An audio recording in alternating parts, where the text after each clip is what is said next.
બ્રહ્મપુરાણ સાંભળતા સર્વ ભાવિક ભક્તજનોના હૃદયમાં બિરાજમાન પરમાત્માને મારા પ્રણામ. બ્રહ્મપુરાણના અત્યાર સુધીમાં આપણે 28 ભાગ સાંભળ્યા છે. આજે આપણે 29મો ભાગ સાંભળીશું. હરિ ઓમ. આવા લોકોના મૃત્યુ સમયે યમરાજના દુષ્ટ દૂતો હાથમાં હથોડા અને મુદગુર લઈને આવે છે. તેઓ બહુ ભયંકર હોય છે અને એમના શરીરમાંથી દુર્ગંધ નીકળતી રહે છે. એ યમદૂતો પર દ્રષ્ટિ પડતા જ મનુષ્ય ધ્રુજી જાય છે તથા પિતા, ભાઈ અને પુત્રોનું નામ લઈને વારંવાર પોકાર કરે છે. તે સમયે એની વાણી સ્પષ્ટ સમજાતી નથી. એક જ શબ્દ, એક જ અવાજ જેવું લાગે છે. ભયના કારણે રોગીની આંખો અસ્થિર થઈ જાય છે અને તેનું મુખ સુકાઈ જાય છે. એનો જીવ ઊંચો થઈ જાય છે.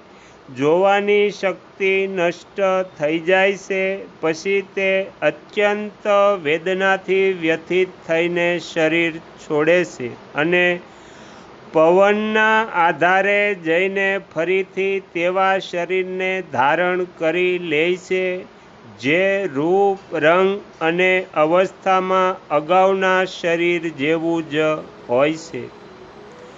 તે શરીર કર્મજન્ય હોય છે અને યાતનાઓ ભોગવવા માટે જ મળે છે. તે શરીર દ્વારા યાતના ભોગવવી પડે છે. ત્યાર પછી યમરાજના દૂતો સત્વરે તેને કષ્ટપ્રદ પાશોથી બાંધે છે.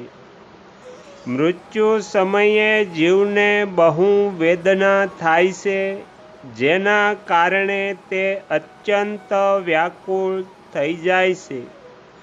પ્રાણવાયુ કંઠ સુધી આવી જાય છે અને જીવ શરીરમાંથી નીકળે છે ત્યારે જોર જોરથી રડે છે. માતા, પિતા, ભાઈ, મામા, સ્ત્રી, પુત્ર, મિત્ર અને ગુરુ બધા સાથે સંબંધ છૂટી જાય છે. બધા સ્વજનો આંખોમાં આંસુ ભરીને એને જોતા જ રહી જાય છે અને તે પોતાના શરીરનો ત્યાગ કરીને યમલોકનો માર્ગ પર વાયુ રૂપે ચાલ્યો જાય છે. એ માર્ગ અંધકારપૂર્ણ, અપાર, અતિ ભયંકર તથા પાપીઓના માટે અત્યંત દુર્ગમ હોય છે. યમદૂતો પાશો વડે બાંધીને તેને ખેંચતા, મુદગરોથી મારતા એ વિશાળ માર્ગ પર થઈને લઈ જાય છે. યમદૂતોના અનેક રૂપ હોય છે. તેઓ દેખાવે બહુ બિહામણા અને જોનારને ભયભીત કરનારા હોય છે. તેમના મુખ વિકરાળ, નાક વાંકા, આંખો 3, દાઢી, ગાલ અને મુખ બડોળ અને હોઠ લાંબા હોય છે. તેમના હાથોમાં ભયંકર આયુધો હોય છે. તે આયુધોમાંથી અગ્નિની જ્વાળાઓ નીકળતી રહે છે. પાશ, દંડ અને સાંકળોથી ભયભીત કરનારા મહાબળી, મહાભયંકર યમદૂતો યમરાજની આજ્ઞાથી પ્રાણીઓનું આયુષ્ય સમાપ્ત થતાં એમને લેવા માટે આવે છે. જીવ યાતના ભોગવવા માટે પોતાના કર્મ અનુસાર જે પણ શરીર ગ્રહણ કરે છે એને જ યમદૂતો યમલોકમાં લઈ જાય છે. તેઓ એને કાળપાશમાં બાંધીને પગમાં બેડી નાખી દે છે. બેડીના બંધન વ્રજ જેવા કઠોર હોય છે. યમદૂતો ક્રોપિત થઈને તે બાંધેલા જીવને મારતા મારતા લઈ જાય છે. તે ડગમગતો રહીને પડી જાય છે, રડે છે અને હાય બાપ, હાય માં, હાય પુત્ર આવું કહીને વારંવાર પોકારો કરે છે. છતાં દૂષિત કર્મવાળા તે પાપીને તીક્ષ્ણ ભાલા, મુદગરો, ખડગ અને શક્તિના પ્રહારો વડે તથા વ્રજ જેવા ભયંકર દંડથી ઘાયલ કરીને જોર જોરથી ધમકાવે છે. ક્યારેક ક્યારેક તો એક એક પાપીને અનેક યમદૂતો ચારે બાજુથી ઘેરીને મારે છે. બિચારો જીવ દુઃખથી વ્યથિત થઈને મૂર્છિત થઈને આમ તેમ પડી જાય છે. છતાં તે દૂતો એને ઘસડીને લઈ જાય છે. ક્યાંક ભયભીત થતા, ક્યાંક ત્રાસ પામતા, ક્યાંક ડગમગતા અને ક્યાંક દુઃખથી આક્રંદ કરતા જીવોને એ માર્ગથી જવું પડે છે. યમદૂતોના મારથી તે જીવો ઉદ્વિગ્ન થઈ જાય છે અને ભય વિહ્વળ થઈને ધ્રુજી રહેલા શરીરને દોડાવવા લાગે છે. માર્ગમાં ક્યાંય કાંટા પાથરેલા હોય છે અને ક્યાંક દૂર દૂર સુધી તપેલી રેતી પણ હોય છે. જે મનુષ્યોએ દાન કર્યું નથી તે બધા ખુલ્લા પગે તપી ગયેલા માર્ગ પર ચાલે છે. જીવ હિંસક મનુષ્યની ચારે બાજુ મરેલા પ્રાણીઓના શબ પડેલા હોય છે. તેમાંથી સતત દુર્ગંધ આવ્યા કરે છે. તે જીવો અત્યંત વેદના થવાથી જોર જોરથી બૂમો પાડે છે. શક્તિ, ભિંદીપાલ, તોમર, ખડગ, બાણ, ભાલાઓથી એમનું અંગે અંગ વિદીર્ણ કરી નાખવામાં આવે છે.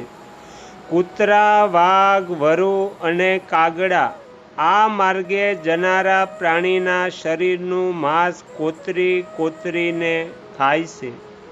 માંસાહારી લોકોને તે માર્ગ પર કરવતથી ચીરવામાં આવે છે. સુવર પોતાની દાઢોથી એમના શરીરને વિદીર્ણ કરી નાખે છે. જે પોતાના ઉપર વિશ્વાસ કરનાર સ્વામી, મિત્ર અથવા સ્ત્રીની હત્યા કરે કે કરાવે છે તેઓ શસ્ત્રો દ્વારા છિન્ન ભિન્ન થઈને યમલોકના માર્ગે જાય છે. જે લોકો નિરઅપરાધી જીવોને મારે છે અથવા મરાવે છે તે બધા રાક્ષસોનો કોળિયો બનીને તે પથની યાત્રા કરે છે.